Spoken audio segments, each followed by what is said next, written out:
Hello friends, welcome back to my channel. और मेरा नाम है दीपक जोशी और आज हम अपना जो है स्पेक्ट्रोस्कोपी का पार्ट 4 शुरू करेंगे। तो यहाँ पर मैं आपके लिए फिर से 10 MCQs लेके आया हूँ based on the previous year examination. तो आप वीडियो को ध्यान से देखिए, पूरा देखें, और जो लोग 90% 99% जो कर रहे हैं वो आप मत करिए, उन 1% में शामिल हो जाइए और पूरा वीडियो एंड तक देखिए, क्योंकि आपको बहुत कुछ सीखने को मिलने वाला है इस वीडियो में।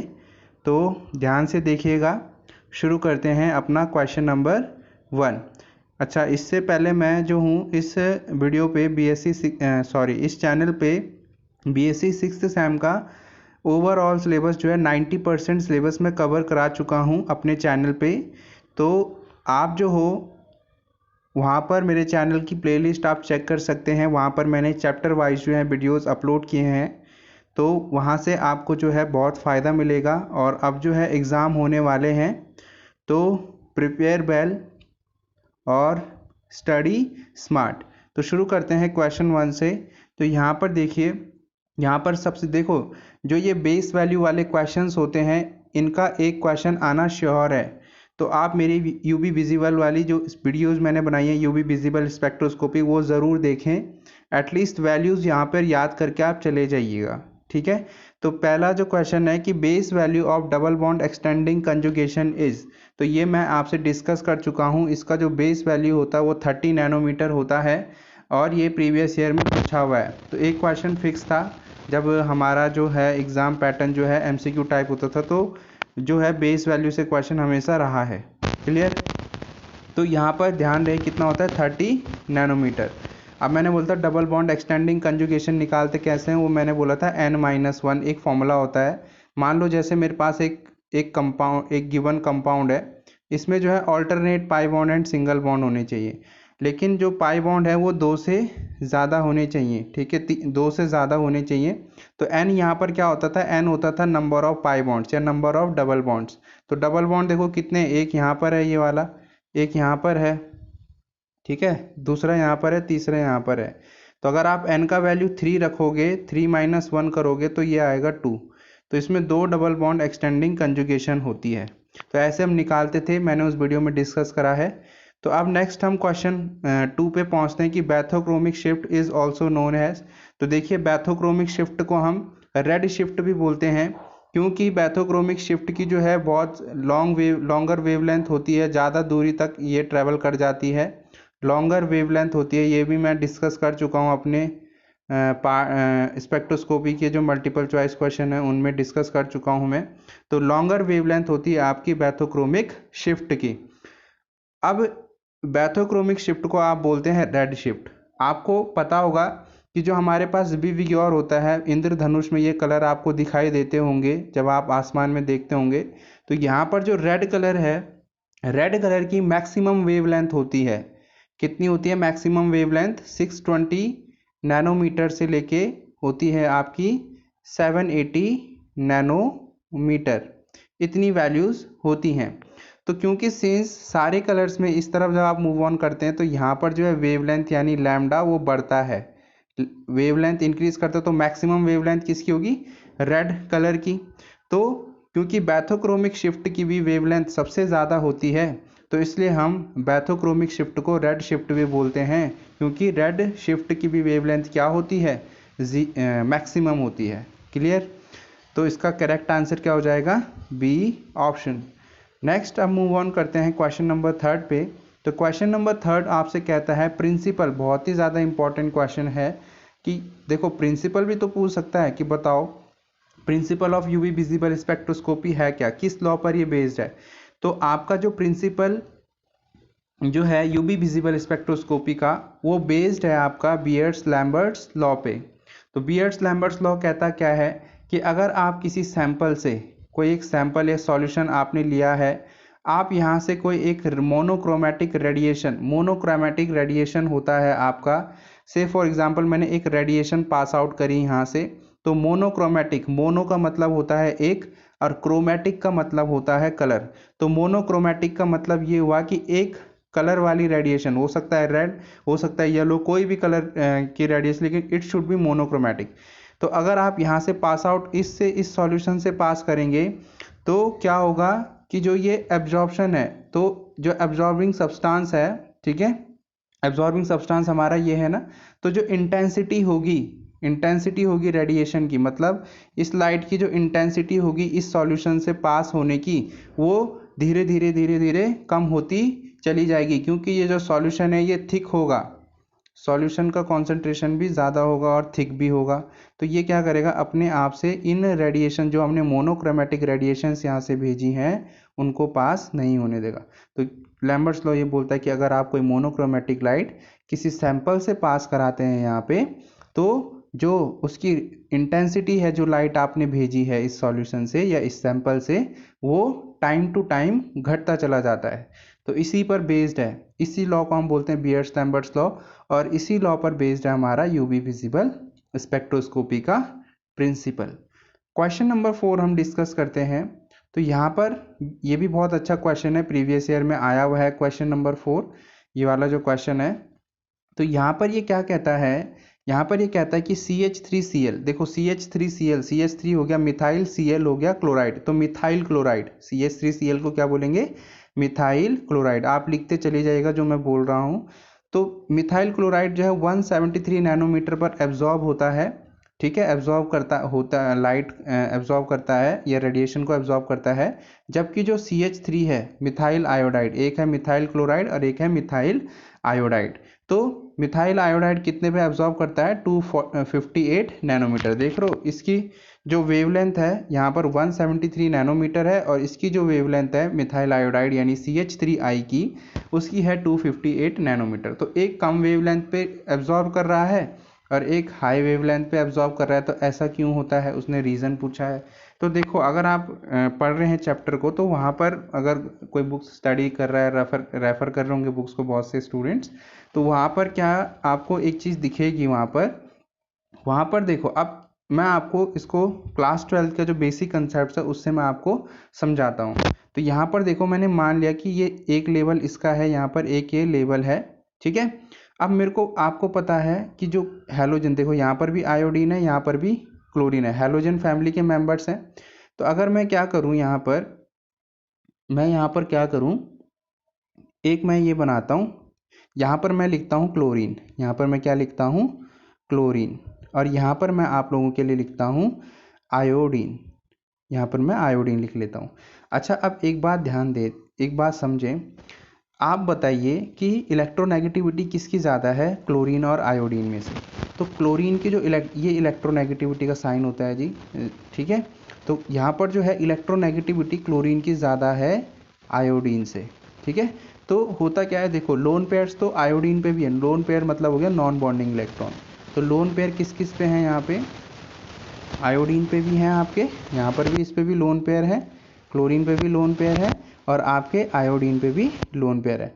अब देखो, इलेक्ट्रोनेगेटिविटी होता क्या है, से फॉर एग्जांपल मेरे पास क्या है, एक AB कोई मॉलिक्यूल है, AB मॉलिक्यूल है, और उसके यहाँ पे देखो, एक जो इनके बीच में जो बॉन्ड है वहाँ पर 2 इलेक्ट्रॉन होंगे, क्योंकि एक बॉन्ड में 2 इलेक्ट्रॉन होते हैं। तो अगर मैं कहूँ कि जो A है आपका वो B से ज़्यादा इलेक्ट्रोनेगेटिव है, तो इसका मतलब ये होगा कि जो ये बॉन्ड में इलेक्ट्रॉन है वो A की तरफ खींचे रहेंगे।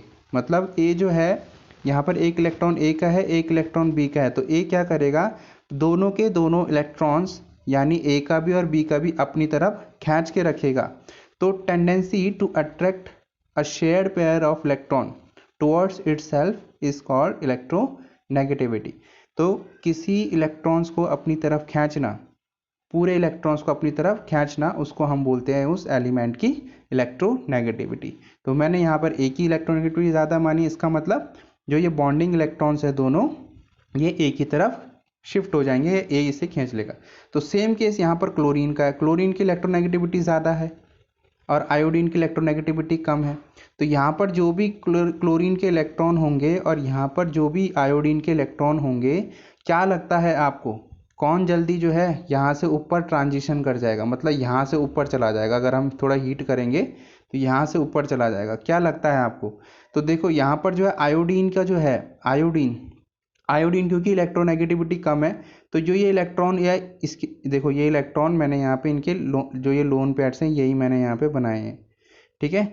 तो आयोडीन की इलेक्ट्रोनेगेटिविटी कम है, इसलिए जो है यहाँ पर जो आयोडीन के इलेक्ट्रॉन है वो जल्दी ट्रांजिशन कर जाएंगे, जल्दी ऊपर चले जाएंगे हायर लेवल पे अगर आप हल्का सा टेम्परेचर बढ़ाओगे। तो इसलिए जो है देखो आयोडीन की वेवलेंथ 258 नैनोमीटर है, यहाँ पर क्या है 258 नैनोमीटर, जबकि क्लोरीन जो है अपने इन इलेक्ट्रॉन्स को इलेक्ट्रोनेगेटिविटी ज़्यादा होने के कारण पकड़ के रखेगा, इतनी आसानी से रिलीज नहीं करेगा। तो इसलिए जो इसके ट्रांजिशंस हैं वो लगभग इतना ही चल पाते हैं, पूरा यहाँ तक नहीं पहुँच पाते। तो इसलिए देखो इसकी वेवलेंथ कम है। वेवलेंथ एक तरह से डिस्टेंस ही तो है, कितना डिस्टेंस कोई रेडिएशन चलेगा। तो आयोडीन की इलेक्ट्रोनेगेटिविटी कम है, इसलिए इसका ट्रांजिशन कर जाएंगे ऊपर लेवल तक, यहाँ तक ट्रांजिशन कर जाएंगे, वेवलेंथ ज़्यादा आएगी, ज़्यादा डिस्टेंस चल पाएंगे। जबकि क्लोरीन की इलेक्ट्रोनेगेटिविटी ज़्यादा है, वो अपने इलेक्ट्रॉन या लोन पेयर्स को अट्रैक्ट करके रखेगा, तो पूरा ट्रांजिशन होने नहीं देगा, तो यहाँ तक ये पहुँच नहीं पाएगा, इसलिए जो है इसकी वेवलेंथ भी यहाँ पर कम आई है। तो इसका सही रीज़न क्या होगा कि ऐसा हो क्यों रहा है कि वेवलेंथ कम क्यों आ रही है CH3Cl की, तो उसका रीज़न होगा कि हाई इलेक्ट्रोनेगेटिविटी ऑफ क्लोरीन। तो यहाँ पर ऑप्शन ए आपका सही हो जाएगा, ठीक। नेक्स्ट क्वेश्चन है, तो यहाँ पर जो है क्वेश्चन नंबर 5 में हमसे पूछा है कि concentration of solution increases, if the concentration of solution increases then what is the effect on absorbance. तो एब्जॉर्बेंस पे क्या इफेक्ट होगा, तो ध्यान रखें कि अगर ये सॉल्यूशन है तो यहाँ पर अगर मैं इस तरह से जो है आपका एक सॉल्यूशन ले लूँ इसमें, और मैं यहाँ से एक लाइट जो हूँ भेजूँ, एक लाइट को मैं यहाँ से, एक रेडिएशन को मैं यहाँ से भेजूँ, तो यहाँ से भी वो बाहर आ जाएगी, इस तरह से यहाँ से बाहर आएगी। लेकिन से फॉर एग्जांपल मैं यहाँ से 100 भेज रहा हूँ और बाहर यहाँ पर 90 आ रही है, तो मतलब इसका मतलब 10% इस सॉल्यूशन ने अपने आप में एब्जॉर्ब कर लिया। तो इसका मतलब ये हुआ कि कॉन्सेंट्रेशन के बढ़ाने से, मतलब इस सॉल्यूशन को मैं और थिक कर दूं, इसमें अमाउंट बढ़ा दूं, ठीक है, सॉल्यूशन की अमाउंट बढ़ा दूं, तो कॉन्सेंट्रेशन बढ़ाने की वजह से जो एब्जॉर्बेंस है, जो एब्जॉर्बेंस का मतलब कि इससे सैंपल ने जो लाइट आ रही है उसको कितना रोक के रखा, कितना एब्जॉर्ब करके रखा, उसको बोलते हैं एब्जॉर्बेंस। तो सैंपल की यहाँ पे अमाउंट बढ़ने से या कॉन्सेंट्रेशन बढ़ने से, जितना ज़्यादा आप सैंपल यहाँ पे लोगे उतना ही कम यहाँ से लाइट बाहर आएगी, तो एब्जॉर्बेंस क्या होगा, बढ़ेगा। ऑप्शन बी आपका सही आंसर होगा। नेक्स्ट क्वेश्चन पे चलते हैं। Lambda max is defined as, तो लैम्डा मैक्स हम इतनी बार कैलकुलेट कर रहे हैं, एक्चुअली ये होता क्या है, तो लैम्डा मैक्स आप डिफाइन करते हैं कि wavelength eight which maximum fraction of light is absorbed bye a solution. तो मतलब मान लो कि यहाँ पर मैंने लाइट भेजी 100%, ठीक है, और यहाँ से बाहर आई कुल, मान लो यहाँ से बाहर अभी कुल आ रही है 40%, मतलब 60% यहाँ पे एब्जॉर्ब हो चुका है, क्लियर।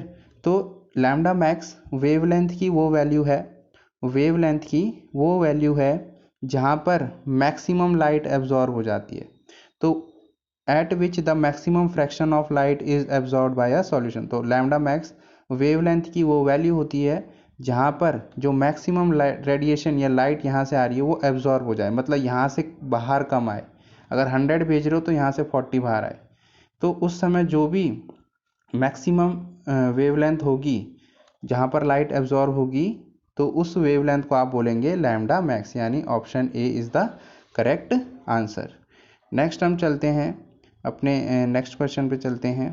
तो ये कहता है कि अमीन्स, देखो अमीन्स होता है NH2, इनको आप अमीन्स बोलते हैं, ठीक है, और absorbs at longer wavelength than alcohols why, alcohols होता है OH, ठीक।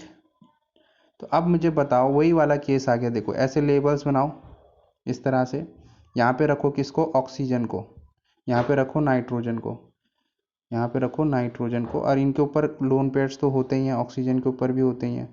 लेकिन यहाँ पर एक बात ध्यान रखना कि जो ऑक्सीजन की इलेक्ट्रोनेगेटिविटी है वो नाइट्रोजन